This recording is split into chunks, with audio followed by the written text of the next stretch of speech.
बिस्मिल्लाहिर्रहमानिर्रहीम। अस्सलामुअलैकुम दोस्तों, क्या हाल चाल है। मैं उम्मीद करता हूँ कि मेरे तमाम दोस्त खैरियत से होंगे। दोस्तों, शाह मोहम्मद एक चोलस्तानी गाय लेके आए हैं। शाह मोहम्मद के अपने घर की गाय है ये। चेक करें जी, माशाल्लाह हवाना काले थनों में। दूसरा सुबह सुई है, अभी बछड़ी दी है इसने। फीमेल काफ बछड़ी दी है चोलस्तानी। नाफ झालर साफ़ सुथरी लेंथ हाइट में माशाल्लाह अच्छी गाय।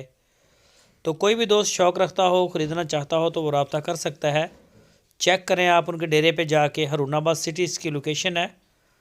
और पिछले सुबह का इस गाय का मिल्क रिकॉर्ड है 12 लीटर 2 टाइम का। ये पिछले सुबह का मिल्क रिकॉर्ड आपको बताया है। और अभी इस सुबह में ये मैला शाला फेंकने के बाद ही अपना मिल्क रिकॉर्ड सेट करेगी। सींगों से मिनी बड़ी खूबियों वाली गाय है। तो शाह मोहम्मद का कहना है कि ये हमारे घर की गाय है। और ये चेक करें जी माशाल्लाह।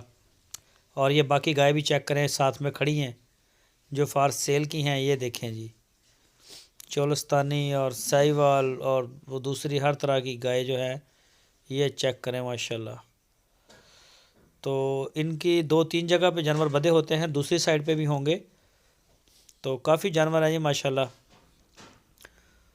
कोई भी दोस्त क्रॉस ब्रीड में, चोलस्तानी ब्रीड में, साहिवाल ब्रीड में, जिस तरह की भी गाय आपको चाहिए होगी इंशाल्लाह, अच्छी से अच्छी गाय इनके डेरे पे है। तो आप जो है मिलें उनसे, जाके चेक करें, तसल्ली करें अपनी, उसके बाद डील करें। जो दोस्त नहीं जा सकते वो अपना ऑर्डर ऑनलाइन भी दे सकते हैं। पूरे पाकिस्तान में कार्गो होम डिलीवरी की सहूलत हमारे